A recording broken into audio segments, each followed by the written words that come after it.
1998 May 11 വൈകുന്നേരം പ്രധാനമന്ത്രി അടൽ ബിഹാരി വാജ്പേയി ഒരു പത്രസമ്മേളനം വിളിക്കുന്നു. പ്രധാനമന്ത്രിയുടെ പത്രസമ്മേളനങ്ങൾ വളരെ അപൂർവമായതുകൊണ്ട് ആകാംക്ഷ വളരെയധികമായിരുന്നു. പ്രധാനമന്ത്രി എത്തുന്നതിന് മുൻപ് പിന്നിൽ ഒരു ദേശീയ പതാക കൊണ്ടുവച്ചു. എന്തോ അതിപ്രധാനമായ പ്രഖ്യാപനം നടക്കാൻ പോകുന്നു, അതൊരു പക്ഷേ പാകിസ്ഥാനോടുള്ള യുദ്ധപ്രഖ്യാപനമായിരിക്കാം എന്നുവരെ വർത്തമാനം പടർന്നു. സ്വതവേ പ്രസന്നവദനായ വാജ്പേയിയുടെ മുഖവും ഇത്തിരി ഗൗരവത്തിലായിരുന്നു. തയ്യാറാക്കിയ പോഡിയത്തിലേക്കെത്തി അദ്ദേഹം എഴുതിവെച്ച പ്രസ്താവന വായിച്ചു. ഇന്ന് വൈകുന്നേരം രാജസ്ഥാനിലെ പൊഖ്രാൻ മരുഭൂമിയിൽ ഇന്ത്യ 3 അണുപരീക്ഷണങ്ങൾ നടത്തി. ഒരു സാധാരണ ഫിഷൻ, ഒരു ലോ ഈൽഡ് ഫിഷൻ, ഒരു തെർമോ ന്യൂക്ലിയർ എന്നിവയാണ് നടത്തിയത്. പരീക്ഷണങ്ങൾ വിജയമായിരുന്നു. ആ വാർത്ത ഒരു ആണവസ്ഫോടനത്തേക്കാൾ വലിയ ഞെട്ടലാണ് ലോകം മുഴുവനും ഉയർത്തിയത്. ഭാരതത്തിൻ്റെ ചരിത്രത്തിലെ ഒരു നിർണായക നാഴികക്കല്ലായ ആ ഓപ്പറേഷൻ ശക്തിയെക്കുറിച്ചാകട്ടെ ഇന്നത്തെ നമ്മുടെ ചർച്ച. നമസ്കാരം, പ്രിയപ്പെട്ട കൂട്ടുകാർക്ക് സയൻസ് കോർണറിൻ്റെ പുതിയ വീഡിയോയിലേക്ക് സ്വാഗതം. പതിവ് പോലെ അഭ്യർത്ഥിക്കുന്നു, നിങ്ങളുടെ ലൈക്കുകളും കമൻറ്റുകളും ഷെയറുകളുമൊക്കെ ഏറെ വിലപ്പെട്ടതാണ്, പ്രിയപ്പെട്ടതാണ്. അവയൊക്കെ നൽകി വീണ്ടും വീണ്ടും അനുഗ്രഹിക്കണമെന്ന് അപേക്ഷിക്കുന്നു. സ്വാതന്ത്ര്യാനന്തര കാലം മുതൽ ആണവശക്തിയാകാനുള്ള ശ്രമങ്ങൾ ഭാരതം ആരംഭിച്ചിരുന്നു.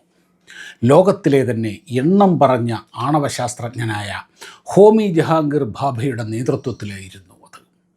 ന്യൂക്ലിയർ രംഗത്തെ അതികായന്മാരായ എൻറിക്കോ ഫെർമി, പോൾ ഡിറാക് തുടങ്ങിയവരോടൊപ്പം ഇംഗ്ലണ്ടിൽ ദീർഘകാലം ഉണ്ടായിരുന്ന അദ്ദേഹത്തിൻ്റെ തലവര മാറിയത് 1939 ഒരു വെക്കേഷൻ ചെലവഴിക്കാൻ ഇന്ത്യയിലെത്തിയപ്പോഴാണ്. അന്ന് അദ്ദേഹം നോബൽ സമ്മാന ജേതാവായ CV രാമനുമായിട്ടുള്ള ഒരു കൂടിക്കാഴ്ചയ്ക്ക് ശേഷം ആ വ്യക്തിത്വത്തിൽ ആകൃഷ്ടനായി താങ്കൾ ഇന്ത്യയിൽ തുടരൂ എന്ന അദ്ദേഹത്തിൻ്റെ അപേക്ഷ മാനിച്ച് പിന്നീട് യൂറോപ്പിലേക്ക് തിരിച്ചു പോകാതെ CV രാമൻ മേധാവിയായ ബാംഗ്ലൂരിലെ ഇന്ത്യൻ ഇൻസ്റ്റിറ്റ്യൂട്ട് ഓഫ് സയൻസിൽ ഫിസിക്സ് അധ്യാപകനായി ചേർന്നു.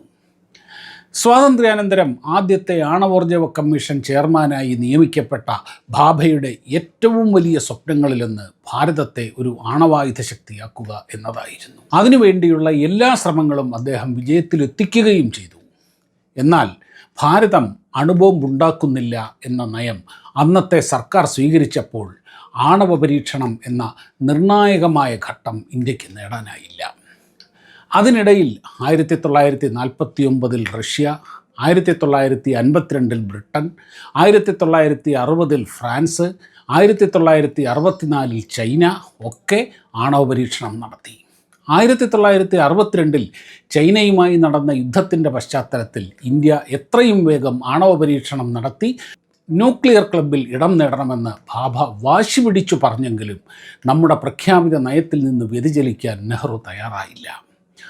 1965 ഭാഭ ഇന്നും ദുരൂഹമായ ഒരു വിമാനാപകടത്തിൽ കൊല്ലപ്പെട്ടതോടെ ഇന്ത്യയുടെ ആണവായുധ പദ്ധതി മന്ദീഭവിച്ചു. 1967 അന്നത്തെ ആണവശക്തികൾ 4 പേരും കൂടി ചേർന്ന് NPT അഥവാ ന്യൂക്ലിയർ നോൺ പ്രോളിഫറേഷൻ ട്രീറ്റി, ആണവായുധ നിർവ്യാപന കരാർ കൊണ്ടുവന്നതോടെ അന്ന് വരെ ആണവായുധശേഷി കൈവരിച്ച, പരീക്ഷണം നടത്തിയ രാജ്യങ്ങളല്ലാതെ മറ്റൊരു രാജ്യവും ആണവായുധം വികസിപ്പിക്കാനോ പരീക്ഷിക്കാനോ പാടില്ല എന്ന് നിഷ്കർഷിക്കപ്പെട്ടു. ഇന്ത്യ ഇതിൽ ഒപ്പിട്ടിട്ടുണ്ടായിരുന്നില്ല.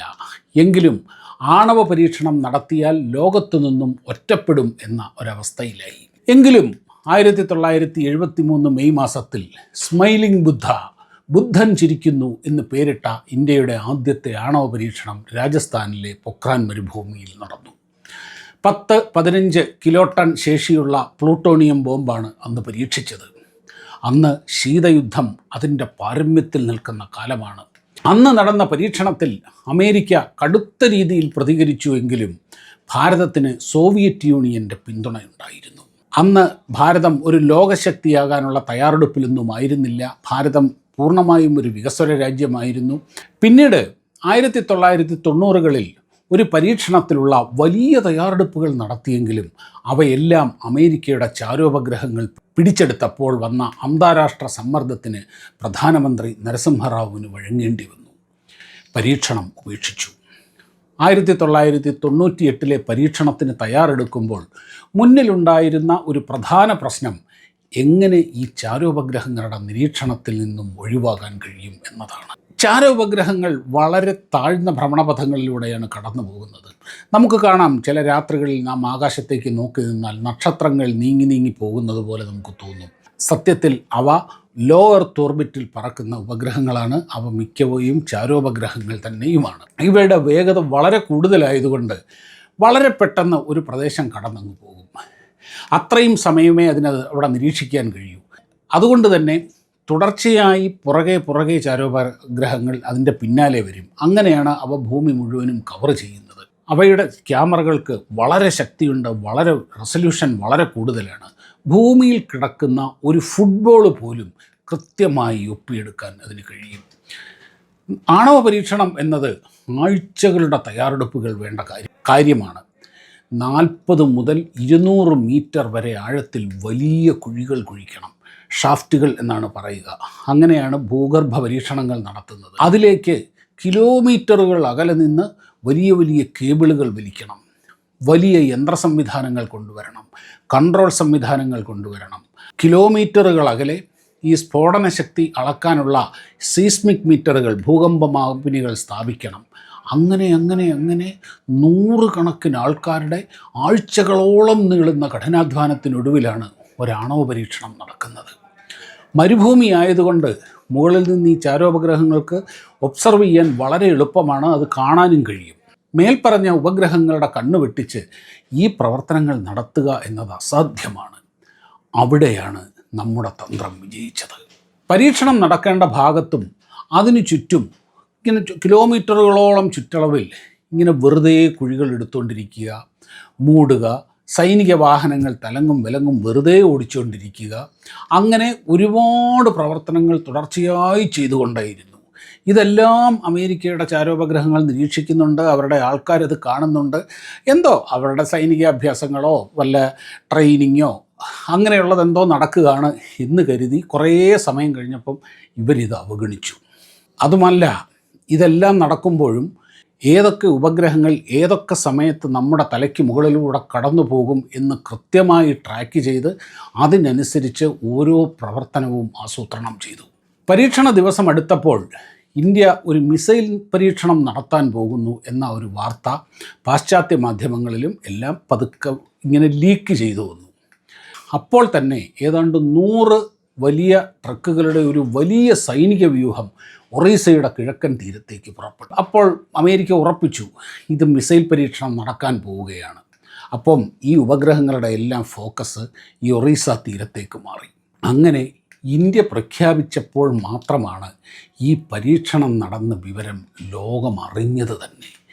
ഇത് അമേരിക്കയ്ക്കുണ്ടാക്കിയ നാണക്കേട് കുറച്ചൊന്നുമായിരുന്നില്ല. മെയ് 11 3 പരീക്ഷണങ്ങളാണ് ഒരുമിച്ച് നടത്തിയത്.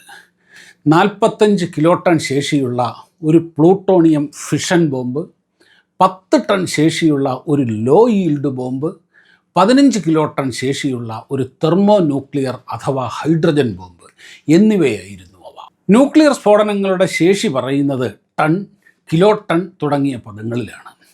പരമ്പരാഗത സ്ഫോടക വസ്തുവായ TNTയെ പറ്റി നമുക്കറിയാം, ട്രൈനൈട്രോട്ടൊളുവിൻ. അതിൻ്റെ ശേഷിയെ താരതമ്യം ചെയ്താണ് ഇത് പറയുന്നത്.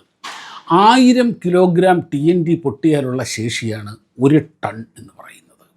1000 ടൺ ഒരു കിലോ ടൺ, 1000 കിലോ ടൺ ഒരു മെഗാ ടൺ, അങ്ങനെയാണ് അതിൻ്റെ കണക്ക് പോവുക. 45 കിലോ ടൺ ശേഷിയുള്ള പ്ലൂട്ടോണിയം ഉപയോഗിക്കുന്ന ഒരു ഫിഷൻ ബോംബായിരുന്നു ഒന്ന്. ഒരു പ്ലൂട്ടോണിയം ന്യൂക്ലിയസിനെ ഒരു ന്യൂട്രോൺ കൊണ്ട് പ്രഹരിക്കുമ്പോൾ അത് 2ആയി പിളരുകയും വലിയ എനർജി പുറത്തു വരികയും ആ പ്രവർത്തനം വ്യാപിച്ച് ഒരു ചെയിൻ റിയാക്ഷനായി വൻ സ്ഫോടനത്തിലെത്തുകയും ചെയ്യുന്നതാണ് ഫിഷൻ ബോംബിൻ്റെ പ്രവർത്തനം. എന്നാൽ എന്താണ് ഈ വെറും 10 ടൺ മാത്രം ശേഷിയുള്ള ലോ ഈൽഡ് ബോംബ്? അത് നിയന്ത്രിത ഉപയോഗങ്ങൾ. ഒരു പ്രദേശത്തെ മുഴുവൻ നശിപ്പിക്കുന്നതിന് പകരം ഒരു സൈനിക യൂണിറ്റ് അല്ലെങ്കിൽ ഒരു മിലിറ്ററി കോൺവോയ്, അങ്ങനെയുള്ളിടത്ത് വലിയ നാശം വിതയ്ക്കാൻ കഴിയുന്ന, ചെറിയ ഏരിയയിൽ വലിയ നാശം വിതയ്ക്കാൻ കഴിയുന്ന law yield bomb.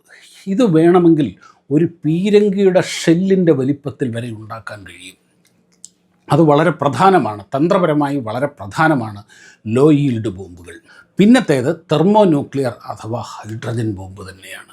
Hydrogen bomb എന്ന് പറയുന്നത് സാധാരണ ഫിഷൻ ബോംബ് പോലെയല്ല, വളരെ സങ്കീർണമാണത്.